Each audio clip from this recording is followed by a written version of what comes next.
SIR के नाम पर जो आज हो रहा है हिंदुस्तान में, ये कई मापदंडों से अगर देखा जाए तो ऐसा पहले कभी नहीं हुआ। पहली बात तो इतनी जल्दी में कभी इंटेंसिव रिवीजन नहीं कराया गया जैसा अब की बार कराया जा रहा है, बल्कि चुनाव आयोग पहले कई बार कह चुका है कि कम से कम 6 महीना इंटेंसिव रिवीजन में लगते हैं। लेकिन अब की बार हमने देखा बिहार में, बंगाल में बस 3-4 महीने में सारी प्रक्रिया ख़त्म करने की कोशिश करी जा रही है।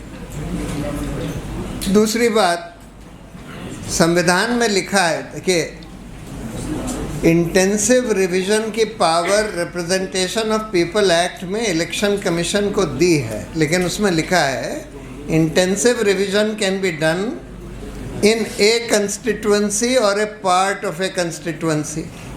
यानी कि आप एक कंस्टिट्यूएंसी या उसके पार्ट में for reasons to be recorded in writing आपको उसको बताना होगा कि क्यों इंटेंसिव रिवीजन करने की यहाँ ज़रूरत पड़ रही।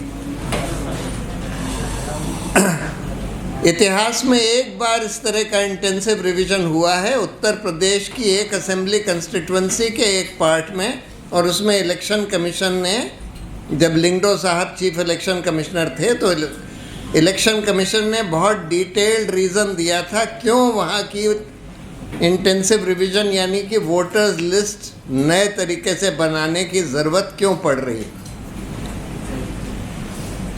इससे पहले जब इंटेंसिव रिवीजन 2003 में हुआ था तो नया वोटर्स लिस्ट नहीं बनाया गया था। ये पहली बार हो रहा है हिंदुस्तान में कि पूरे देश में वोटर्स लिस्ट नए सिरे से बनाई जा रही है।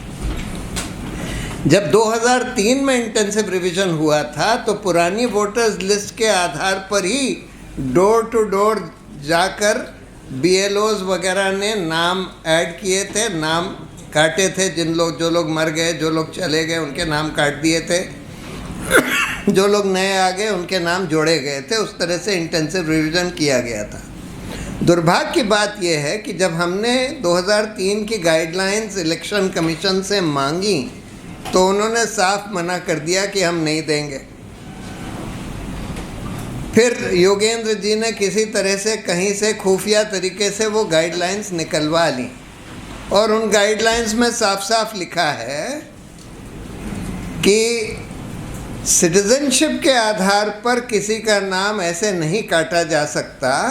उसमें एक प्रक्रिया जो सुप्रीम कोर्ट ने बताई है लाल बाबू हुसैन वाले केस में, जिसमें ये बोला है कि अगर आपको डाउट है किसी के सिटीजनशिप के बारे में तो आपको तथ्य देके, आधार देके उसको नोटिस देना होगा। अगर उसका नाम पुरानी वोटर्स लिस्ट में है तो उसको माना जाएगा कि वो प्राइमा फेसी सिटीज़न है, और अगर आपको डाउट है तो आप उसको तथ्य देके, रीजंस देके बोलिए कि भाई इस वजह से हम तुम्हारी सिटीजनशिप को डाउट करते हैं, और उसके बाद जो वो जवाब दे उसमें कोई भी एविडेंस दे सकता है, ओरल या डॉक्यूमेंट्री, अपनी सिटीजनशिप दिखाने के लिए। और उसके बाद अगर आपको फिर भी लगता है कि नहीं उसकी सिटीजनशिप नहीं है तो उसमें उन गाइडलाइंस में, और आसाम की गाइडलाइंस में खास कर ये लिखा हुआ था कि इलेक्शन कमीशन खुद नहीं तय करेगा कि इनकी ये सिटीज़न नहीं है और इसलिए इनका नाम हटा दिया जाए। वो फॉरेनर्स ट्राइब्यूनल या कोर्ट या फिर गवर्नमेंट ऑफ इंडिया को भेजेगा कि वो लोग उसकी सिटीजनशिप तय करें। वो तो उसको सिर्फ फ्लैग कर सकते हैं, और तब तक उसका नाम नहीं हटाया जाएगा वोटर्स लिस्ट से जब तक कि उसको फॉरेनर्स ट्राइब्यूनल या कोर्ट या फिर गवर्नमेंट ऑफ इंडिया ये ना डिक्लेयर कर दे कि ये नॉन सिटीज़न है। तीसरी बात, इलेक्शन कमीशन के खुद के मैनुअल में और उनके रूल्स में साफ साफ लिखा है कि उनको बिल्कुल ये पूरी प्रक्रिया बहुत पारदर्शी तरीके से करनी होगी। जब जब कोई एप्लीकेशन आती है किसी का नाम डिलीट करने के लिए, ऑब्जेक्शन की, उसको उसी दिन वेबसाइट पर डालना होगा। जब कोई एडिशन की एप्लीकेशन आती है उसी दिन वेबसाइट पर डालना होगा। इस एसआईआर में ये सब कुछ नहीं किया जा रहा। 6 महीने से कम में 3-4 महीने में पूरा एसआईआर कर दिया जा रहा है। वोटर्स लिस्ट नए सिरे से पूरे देश में, पूरे राज्यों में बनाई जा रही है। और ये देखा जा रहा है, सारी जगह ये दिख रहा है कि इलेक्शन कमीशन यहाँ दिल्ली से बैठ के राज्यों की जो प्रक्रिया है उसको इन्फ्लुएंस करने की कोशिश कर रहा है।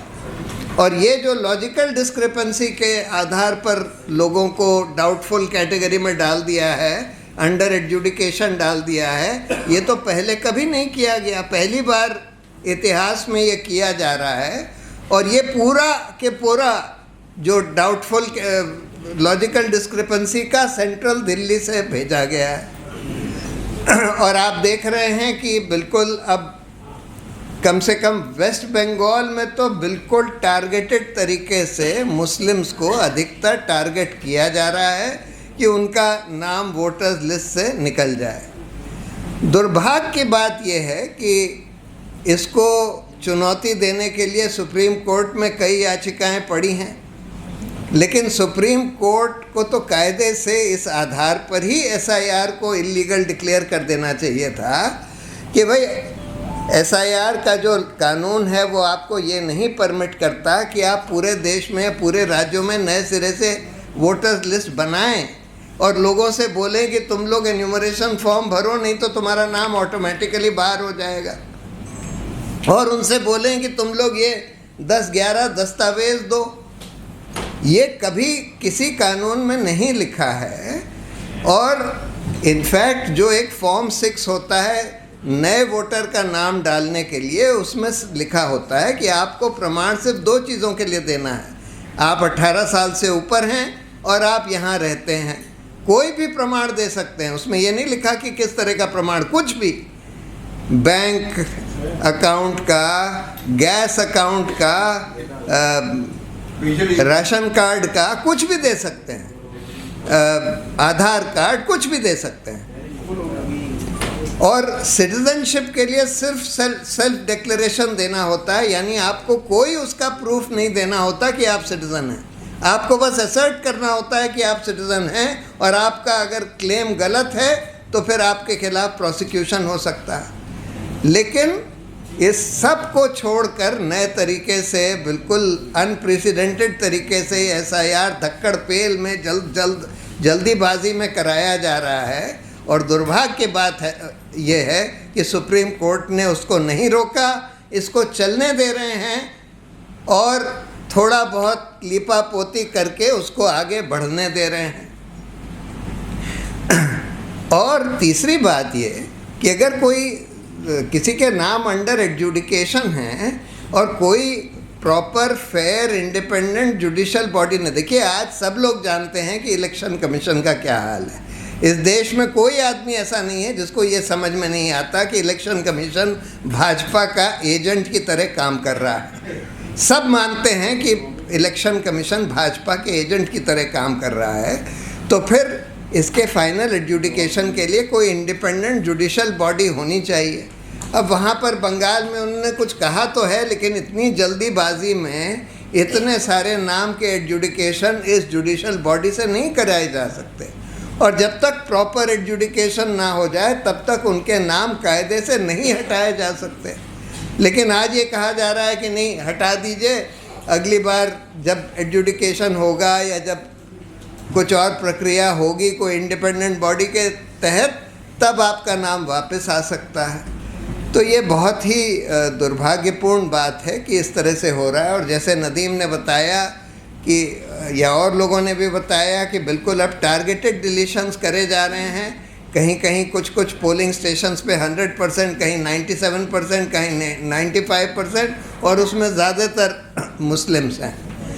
तो देखिए, जब भाजपा सरकार बनी थी तो उन्होंने बोला था कि भाई हम हिंदू राष्ट्र बनाएंगे, यानी मुस्लिम्स को सेकंड क्लास सिटीजन्स बना देंगे, यानी कि उनके कम से कम वोटिंग राइट तो छीन लेंगे। फिर उनको ये रियलाइजेशन हुआ कि सेकुलरिज्म तो बेसिक स्ट्रक्चर है कॉन्स्टिट्यूशन का, तो संविधान का संशोधन करके ये नहीं कर सकते। तब उनको लगा कि अच्छा हम एनआरसी कर देंगे, और एनआरसी करके हम मुसलमानों को एनआरसी से बाहर कर देंगे। उन्होंने असम में एक कोशिश करी, लेकिन आसाम में क्योंकि सुप्रीम कोर्ट ने उसको सुपरवाइज कर दिया तो उस समय बहुत टारगेटेड नहीं कर पाए। 70% लोग उसके बाहर जो हुए वो हिंदू थे, 30% मुस्लिम थे। रफली इतनी ही पॉपुलेशन वहाँ हिंदू मुस्लिम की है आसाम में। अब इनको ये लगा कि अच्छा हम नया हथकंडा अपनाएंगे, SIR कर देंगे। SIR ऐसे धक्कड़ पेल में करेंगे, बगैर किसी पारदर्शिता से करेंगे, और उसमें हम सेंट्रल इलेक्शन कमीशन जो हमारा पिट्ठू बन चुका है उसके थ्रू मुसलमानों के नाम कटवा देंगे। और यही आज करने की कोशिश करी जा रही है। बिहार में इतना सक्सेसफुल नहीं हो पाया इनका अभियान, ये वाला अभियान, लेकिन ऐसा लगता है कि बंगाल में इसको अंजाम देने की पूरी कोशिश है और काफ़ी हद तक इन्होंने इसको अंजाम दे भी दिया है। तो ये बहुत ही खतरनाक स्थिति है, क्योंकि अगर इस तरह से लोगों का नाम वोटर्स लिस्ट से काटा जाए, उसके बाद उनका नाम राशन कार्ड वगैरह से भी कट सकता है। इसी आधार पर कि आपका नाम तो वोटर्स लिस्ट से काट दिया गया है, तो आपका नाम अब राशन कार्ड से भी काट दिया जाएगा। बहुत भयंकर इसके परिणाम होने वाले हैं, बहुत ही भयंकर चीज़ है ये।